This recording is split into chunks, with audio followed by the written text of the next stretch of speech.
The National Maritime Council convened today its second meeting in accordance with the mandates specified in Executive Order Number 57, Series of 2024, signed by President Ferdinand Marcos Jr.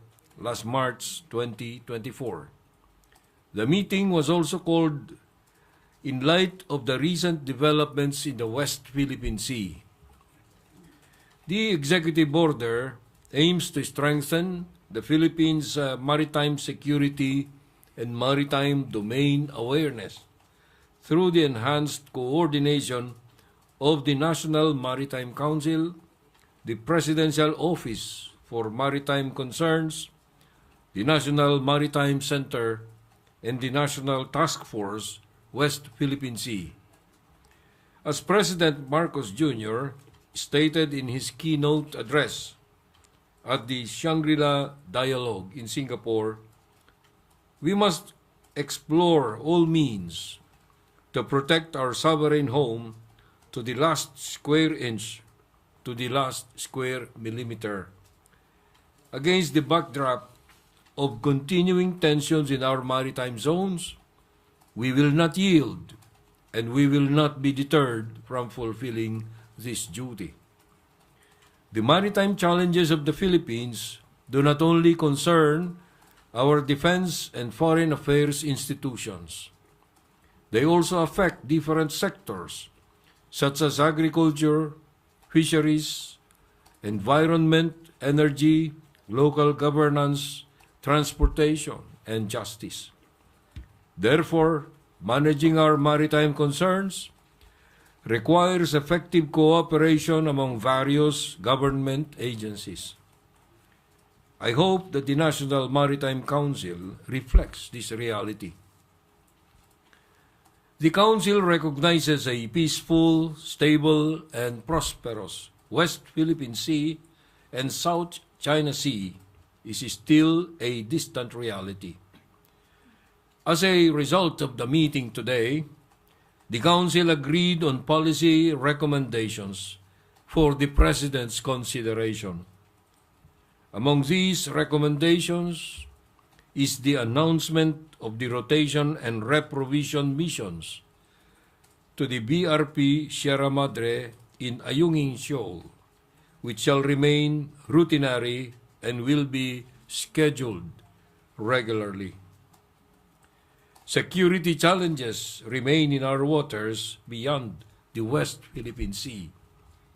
Let us continue to anchor our policies and strategies on promoting the national interests of our maritime and archipelagic country.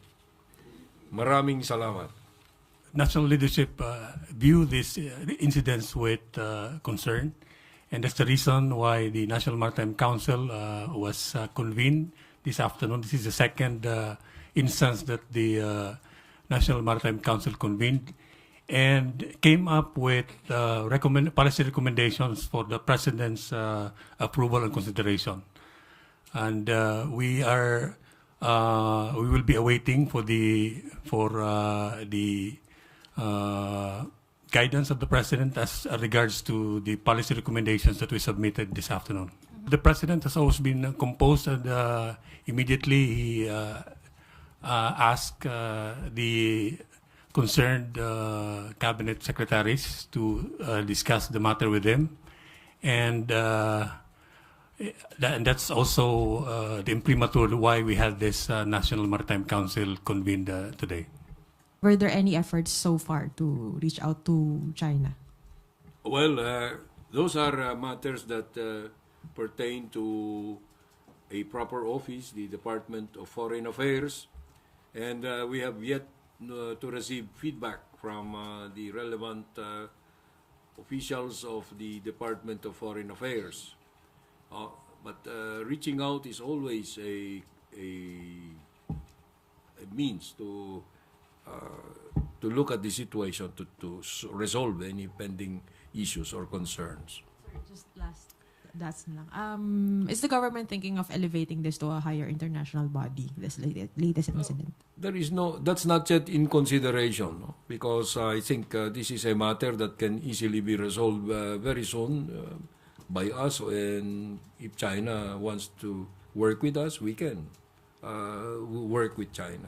Sir, ano po yung magiging difference ng policy recommendation with the current policy po when it comes to the resupply mission? Kasi parang nagkakaroon naman po tayo ng regular resupply mission sa Ayungin, di ba po? Ano po yung magiging difference?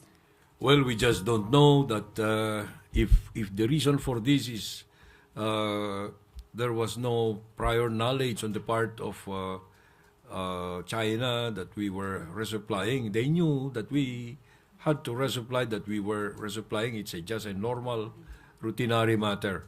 So, in the best interest of all parties, I think it was a wise decision for the President to accept our recommendation to publicize the schedule for activities without giving up anything. Wala namang masama doon. Pero sir, puro military na po yung magkoconduct ng RORE? Hindi naman, dahil civilian talaga yung effort na yan. No?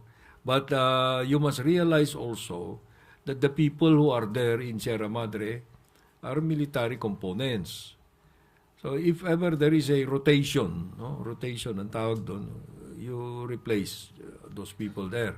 So to that extent, military yun.